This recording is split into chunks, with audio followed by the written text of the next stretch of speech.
आगामी कार्यक्रम प्रायोजित किया है जॉयस मायर मिनिस्ट्रीज के मित्रों और सहयोगियों ने। मुझे पता नहीं किसी ने आपको कहाँ छोड़ दिया होता, शायद जिस किसी पर आपने भरोसा और प्रेम किया होता वो आपको छोड़ दिया होता और आप यहाँ बैठकर टूटा दिल लेकर, पर आपको वहां रहना पड़ी, ये जरूरी नहीं जहां आपको छोड़ा गया था।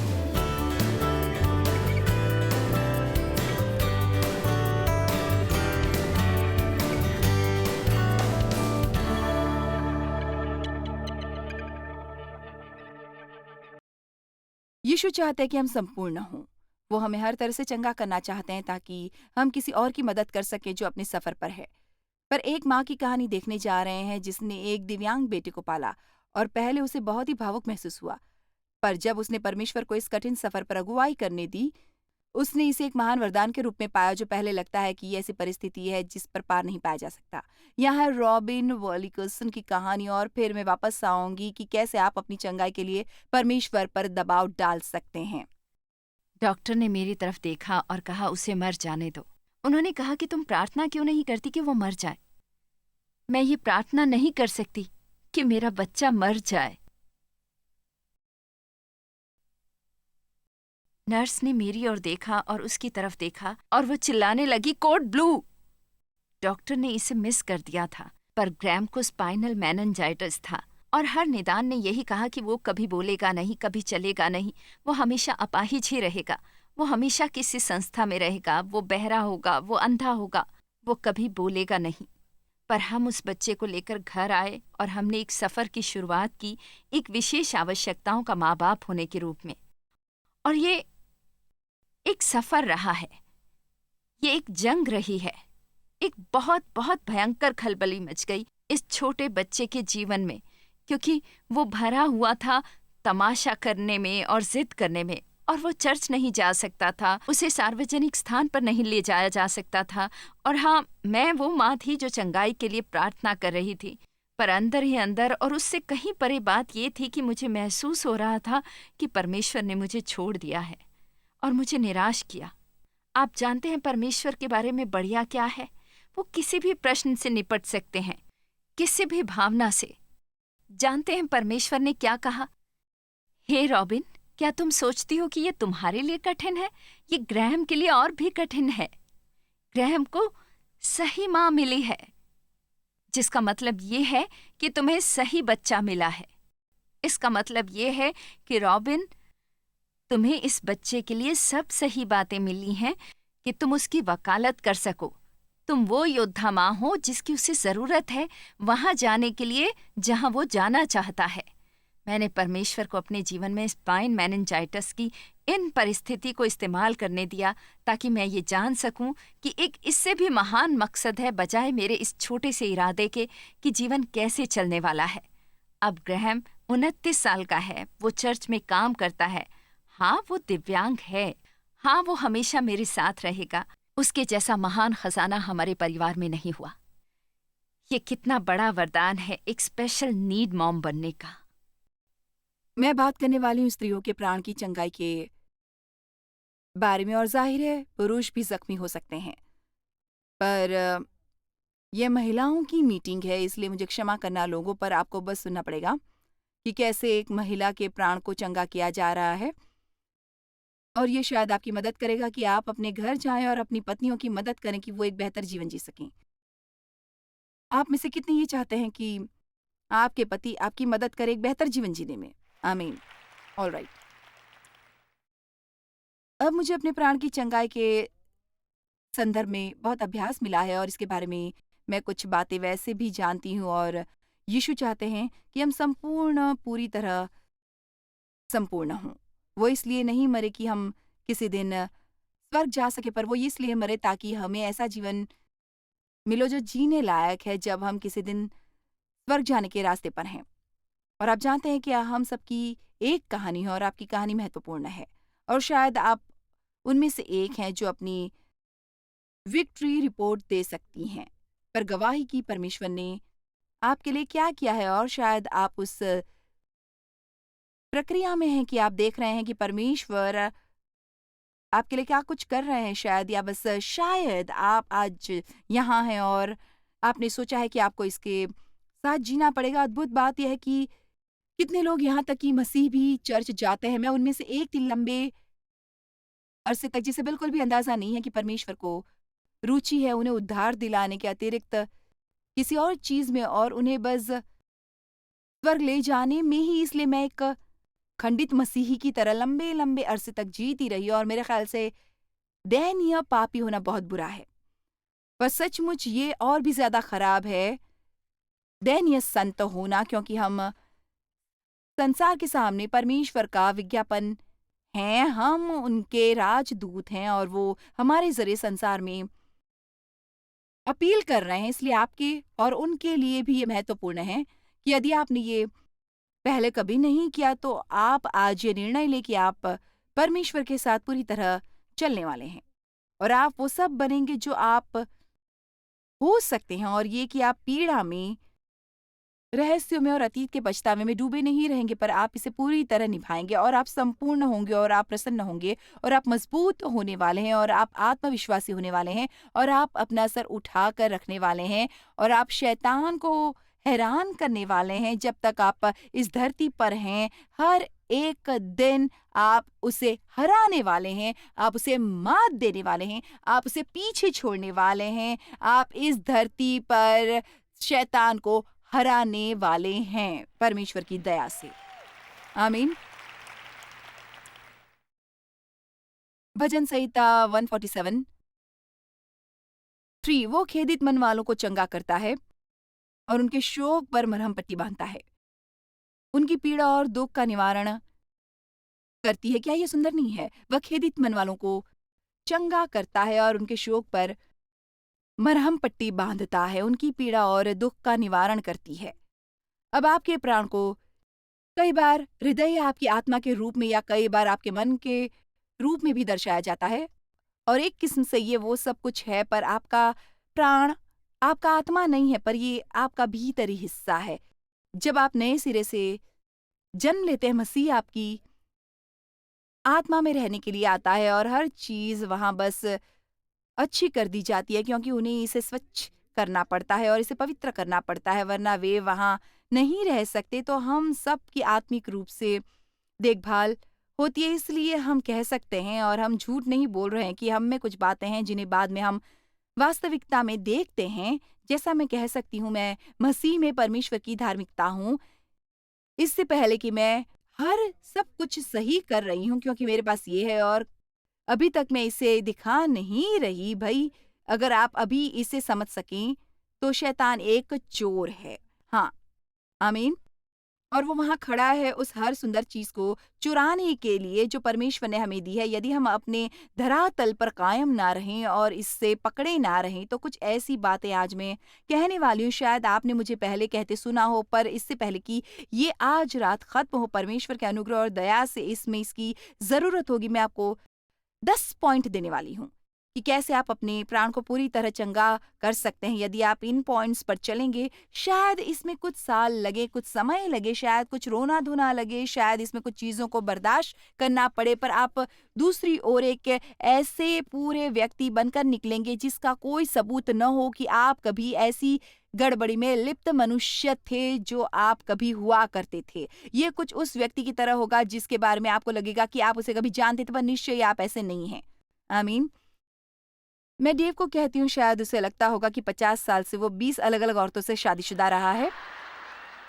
जब से हमारी शादी हुई, क्योंकि हम बस बदलते रहते हैं। तो आपका प्राण आपका भीतरी हिस्सा है, और वो ये हिस्सा है जिससे निश्चय ही हम बाहर लोगों से छिपा सकते हैं। कई बार हम स्वयं से छिपाने में माहिर हो जाते हैं। पता है, एक सबसे उत्तम बात जो हम कर सकते हैं वो है कि स्वयं को जाने। मेरा मतलब सचमुच स्वयं को जाने और खुद को जानने में पूरी जिंदगी लग जाती है, और खुद से ईमानदार रहने में। और निश्चय परमेश्वर हमें जानते हैं, तो ये बहुत मुमकिन है कि हम पूरी तरह से बाहर से देखें और फिर अंदर से हम गड़बड़ और कबाड़ा हो। क्या कोई बाहरी सजावट में माहिर है और उसे चर्च ले जाकर और अपना चर्च का मुखौटा लगाकर, पर फिर भी आप सोच रहे हैं कि मैं बिखर रहा हूँ और मेरे लिए ये क्यों काम नहीं कर रहा। हमारे प्राणों की अवस्था केवल हमारे द्वारा ही महसूस नहीं की जाती, पर ये उन सब के द्वारा भी महसूस की जाती है जिनसे हमारे रिश्ते, और ईमानदारी से कहूँ तो अपने परिवार पर जो आप सबसे बड़ा एहसान कर सकते हैं वो है कि आप सेहतमंद हो, एक सेहतमंद संपूर्ण व्यक्ति जहाँ उनको हर दिन ये सोचने की ज़रूरत न पड़े कि आपका कौन-सा वर्ज़न आज उन्हें प्राप्त होगा। चलो भी पता है डेव कहता है मुझे याद है मैं रात को हाईवे पर गाड़ी चलाया करता था और सोचा करता था, मैं सोचता हूँ आज रात वो कैसी होगी और मुझे भी ये पता नहीं था जब तक शैतान मुझे नहीं बताता था, मुझे पता नहीं था जब तक मैं एक दिन उठी और मैंने देखा कि उस दिन मेरे हालात किस तरह के होने वाले थे। या चाहे आपको वो मिलता हो जो आप चाहते हैं या आपको वो नहीं मिलता जो आप चाहते हैं, मेरा सारा समय खुश रहना है यही सोचने में चला जाता है, तब भी नहीं जब मेरे हालात मुझे बता रहे हों कि मेरा हालात ठीक नहीं है। यदि ये प्राण घायल हो तो अक्सर हम दूसरे लोगों को भी घायल करते हैं, बहुत बार बिना मंशा के, कई बार तो हम ये जानते भी नहीं कि हम ऐसा कर रहे हैं, इसलिए हम बहुत से लोगों से टकराते हैं संसार में और सोचते हैं उसकी समस्या क्या है? खैर वो अंदर से घायल है, ईमानदारी से तो कई बार बजाय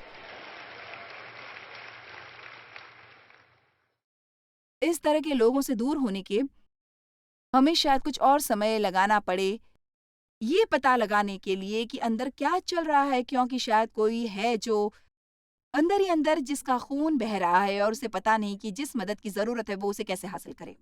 ये वो तरीका है जिसे हम स्वयं को प्रस्तुत करते हैं और इसलिए परमेश्वर हमारे व्यक्तित्व को चंगाई दे सकते हैं। याकूब 1:21 मुझे ये शास्त्र वचन बहुत पसंद है जिसमें लिखा है उस वचन को नम्रता से ग्रहण कर लो जो हृदय में बोया गया और जो तुम्हारे प्राणों को उद्धार कर सकता है। इसमें यही लिखा है कि तुम्हारा उद्धार करता है प्राण की तरह आप भी स्वर्ग जा सकते हैं। इसमें लिखा है कि परमेश्वर का वचन वो चंगाई का मरहम है जिसकी हमें जरूरत है। याकूब 1:21 जो उद्धार और संपूर्णता लाएगा इस अंदरूनी जिंदगी के लिए और मेरे मन के लिए। मैं आपको ये बता दूं मेरा मन उद्धार पा चुका है, ना केवल मेरा आत्मा, मेरा मन उद्धार पा चुका है। जब बाइबल में लिखा है कि उद्धार का टोप पहन लो, इफिसियो 6 में, जो शत्रु से हमारे युद्ध का एक भाग है। आप जानते हैं इसका क्या मतलब है? उस व्यक्ति की तरह सोचना सीखो जो उद्धार पाया हो, उस व्यक्ति की तरह ना सोचते रहो जिसे उद्धार ना मिला हो, उस व्यक्ति की तरह सोचो जिसे उद्धार मिला है। फिर आपको शत्रु के हर झूठ पर विश्वास करने की ज़रूरत नहीं। मेरी भावनाएँ उद्धार पा चुकी हैं या उद्धार पाने की प्रक्रिया में, पर मैं आपको ये बता दूँ, मैं अब यकीनन अपनी भावनाओं के अनुसार जीती हूँ, वैसा कुछ भी नहीं जैसी मैं बहुत अरसा पहले हुआ करती थी। और मेरी इच्छा भी उद्धार प्राप्त है, ना केवल मेरे आत्मा, मेरा मन, मेरी इच्छा और मेरी भावनाएँ। और अभी अब मुझे और उसे करने की ज़रूरत नहीं जो मैं करना चाहती हूँ क्योंकि मैं ये करना चाहती हूँ और अब मुझे और क्रोधित होने की ज़रूरत नहीं यदि मुझे वो नहीं मिलता जो मैं चाहती हूँ। अब मैं असल में वो चाह सकती हूँ जो परमेश्वर चाहते हैं मेरी चाहत से ज़्यादा। जो मैं अपने जीवन में चाहती हूँ वो है संपूर्णता और सच्चा उद्धार। अब ये कहते हुए मैं ये कहना चाहूँगी इसे आने में बहुत समय लग गया। 40 साल तक मैं परमेश्वर के वचन की बहुत संजीदा विद्यार्थी थी और शायद मैं 25 साल पहले ये कहा करती थी मुझे कुछ मुख्य सफलताएं मिलने लगी, पर इसमें समय लगा। मैं आपको कुछ बताने वाली हूँ और मैं आपसे ईमानदार रहूंगी, जो आज रात में कहूंगी वो आपकी मदद करेगा। मैं परमेश्वर के अनुग्रह से ये कह सकती हूँ कि ये आपकी मदद करने वाला है। मैं प्रार्थना करती हूँ कि वचन इतना अभिषेक प्राप्त होगा कि उसे यकीनन पूरी तरह आपकी मदद करनी होगी। पर जो आज रात मैं कहने वाली हूँ वो रहस्यमय कुंजी नहीं जो आपके जीवन में हर बात सही कर सकेगी, क्योंकि बात दरअसल ये है यदि आप घर जाते हैं और वो नहीं करते जो आप सुनते हैं। पता है यीशु ने चेलों के पांव धोए और उन्होंने कहा मैंने तुम्हारे लिए एक उदाहरण स्वरूप किया है।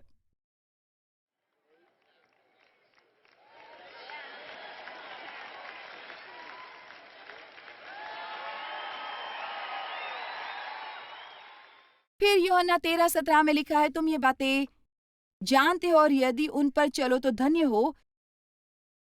यदि आप उन पर चलो और आप जानते हैं हम कहते हैं, खैर ये बस इतना कठिन है। अब ये उन बातों में पहली है जिन्हें कहना हमें बंद करना होगा। दोबारा फिर ये मत कहिए कि ये कठिन है, क्योंकि शायद ये कठिन हो, पर परमेश्वर हमें ऐसा कुछ भी करने को नहीं देंगे जो हमारे करने के लिए बहुत ज़्यादा कठिन हो। वो असंभव के परमेश्वर हैं और परमेश्वर जो हमें करने को दिखाते हैं, उसके लिए वो हमें उसे करने के लिए अनुग्रह, अभिषेक और सामर्थ्य देते हैं। यहाँ हम लोग कह सकते हैं कि मैं ये कर सकता हूँ, मैं ये कर सकता हूँ। ठीक है, मुझे 10 मिनट हो गए हैं और अभी तक पॉइंट 1 पर ही पहुँची हूँ। बाइबल में लिखा है उद्धार पाने के विषय में ये बात कर रहा है संपूर्ण बनाए जाने की। हम पहले से कुछ बातें छोड़कर आगे बढ़ रहे हैं। आप यहाँ मेरा पिट देख रहे हैं ना? आप में से कितने जानते हैं गड्ढे में होने के बारे में?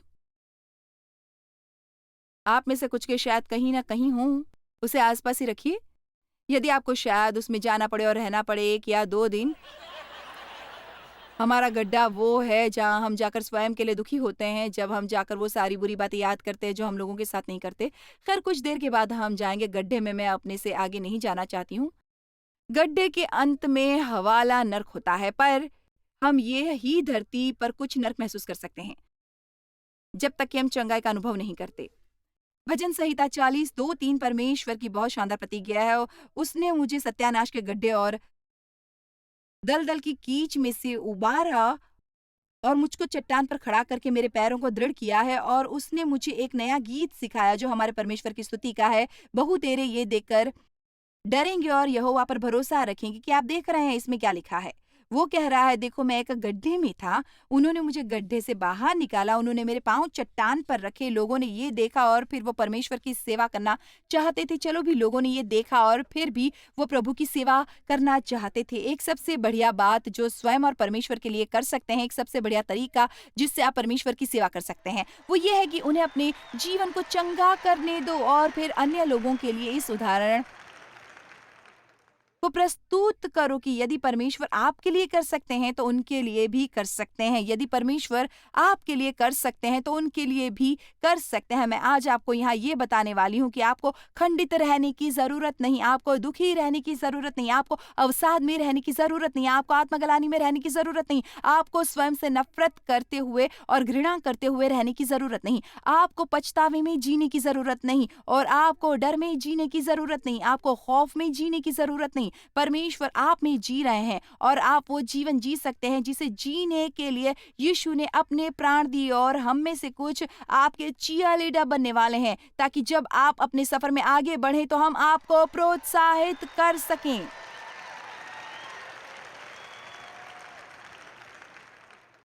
अब यूसुफ शायद सबसे बढ़िया उदाहरण है कि अन्याय के विरोध प्रतिक्रिया करने का सही तरीका क्या है।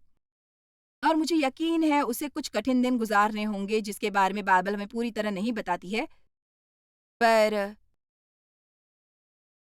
क्या ये बढ़िया उदाहरण है? पर कितना बढ़िया वर्णन बाइबल हमें देती है कैसे व्यक्ति का जिसके साथ इतना न्यायपूर्ण और अनुचित व्यवहार हुआ हो, फिर भी वो अपनी पीड़ा के उस मुकाम पर नहीं रुक गया। चलो भी अब वो गड्ढे से निकल कर महल तक पहुंच गया और हनी परमेश्वर ने यही आपके लिए अपने मन में रखा है।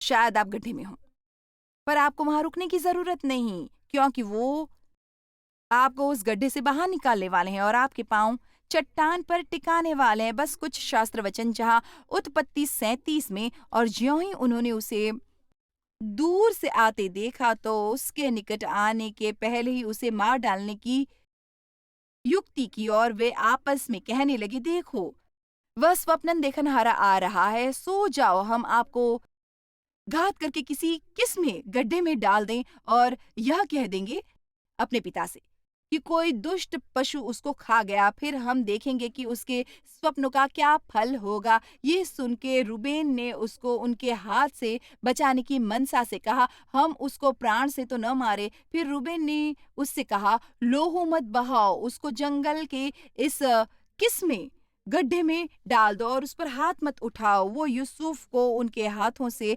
निकालना चाहता था उन्हें बचाने के लिए, ताकि बाद में उसे अपने पिता तक पहुंचा सके। जब यूसुफ अपने भाइयों के पास पहुंचा तब उन्होंने उसका रंग बिरंगा अंग रखा जिसे वह पहने हुए था, उतार लिया। जब यूसुफ अपने भाइयों के पास पहुंचा और यूसुफ को उठाकर क्या गड्ढे में डाल दिया। वो गड्ढा तो सूखा था और उसमें जल न था, पर यहाँ है जो मुझे कहना पड़ेगा, यूसुफ ने चुना कि वो वहाँ ही नहीं रहेगा जहाँ उन्होंने उसे छोड़ा है। मुझे पता नहीं किसी ने आपको वहाँ छोड़ दिया होता, शायद जिस किसी पर आपने भरोसा और प्रेम किया होता, पर आपको वहाँ रहने की ज़रूरत नहीं, आपको वहाँ से निकलना है और आगे बढ़ना है। आप उड़ सकते हैं, स्वयं को झाड़ सकते हैं और आप आगे बढ़ सकते हैं और परमेश्वर के लिए महान कार्य कर सकते हैं। यूसुफ ने फैसला किया अंदर ही अंदर कि वो एक अच्छा रवैया रखने वाला है और वो परमेश्वर पर भरोसा करेगा कि वो उसके जीवन में कुछ करेंगे। खैर, मैं आपको बताना चाहूंगी कि गड्ढे में जीना कैसा होता है।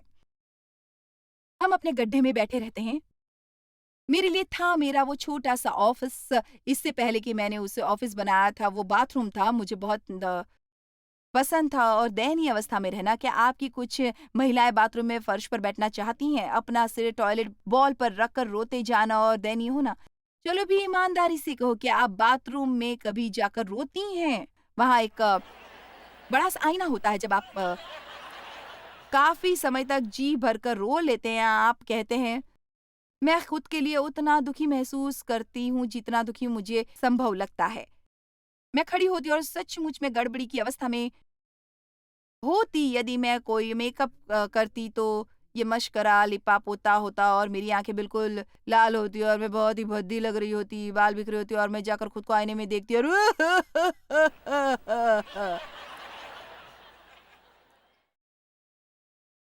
मुझे याद है एक बार नए सिरे से जन्मी आत्मा से भरी बाइबल टीचर के रूप में मैं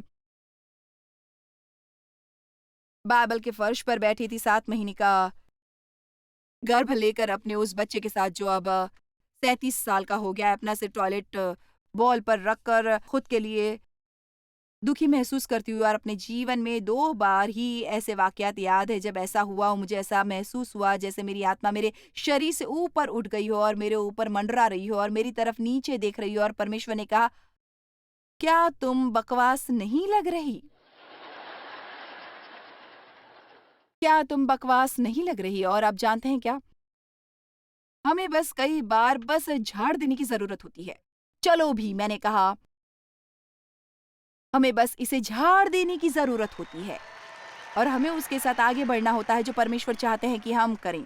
तो अपने गड्ढे में मैं इतनी अच्छी तरह से तैयार नहीं हुई थी जब मैं अपने गड्ढे में गई, बाय द वे, क्योंकि यदि आप अपने गड्ढे में बैठने वाले हैं तो निश्चय ही आप अच्छे तो नहीं लगना चाहेंगे। जब आप वहाँ बैठे हुए हों और मैं वहाँ बैठकर लोगों से नफ़रत करती हूँ। यदि आप लंबे अरसे तक गड्ढे में रहे तो बेहतर है कि आप इसे डेकोरेट कर लें और इसे कुछ अच्छा बना लें। पता है, तो जब आप वहाँ अंदर जाएँ तो अच्छा लगे। तो जानते हैं, आप अपने गड्ढे में उन सब लोगों की तस्वीरें लगा लें जिनसे आप नफ़रत करते हैं। फिर ये इस तरह होगा कि आप कहते हैं, "उह! उह! वै!"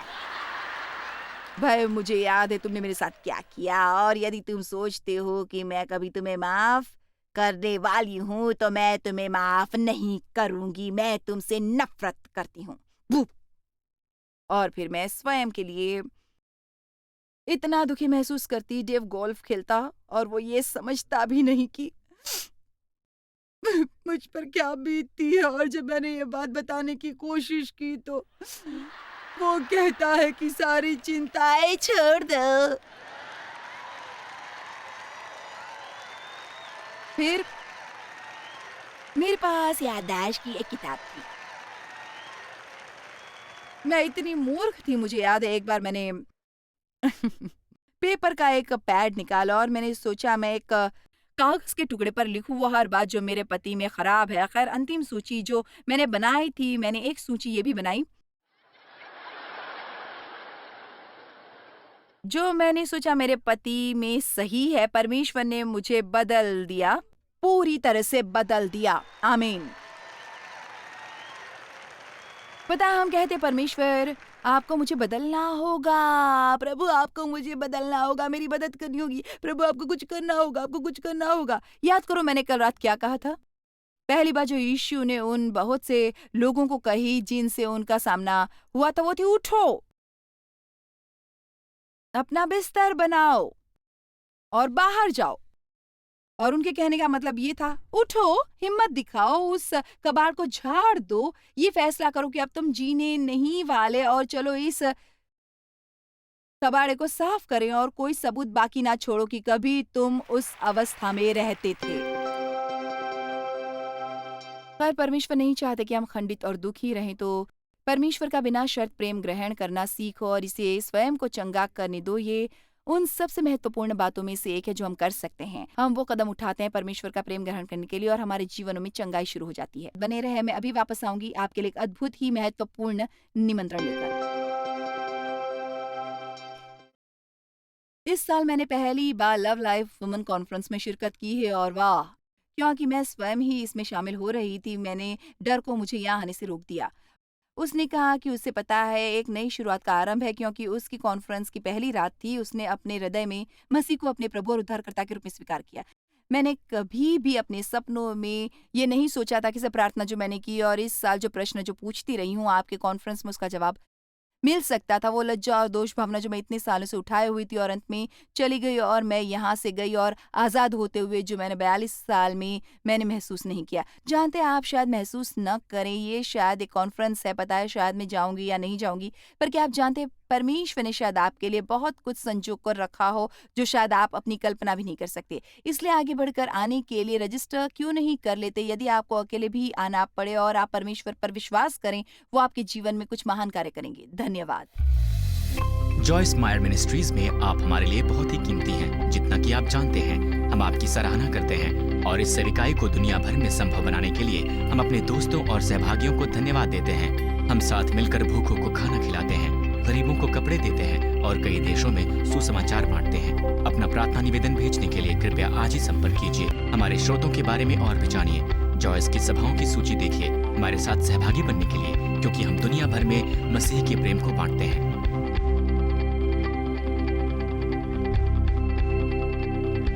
इसका खर्च उठाया है जॉयस मायर मिनिस्ट्रीज के मित्रों और सहयोगियों ने।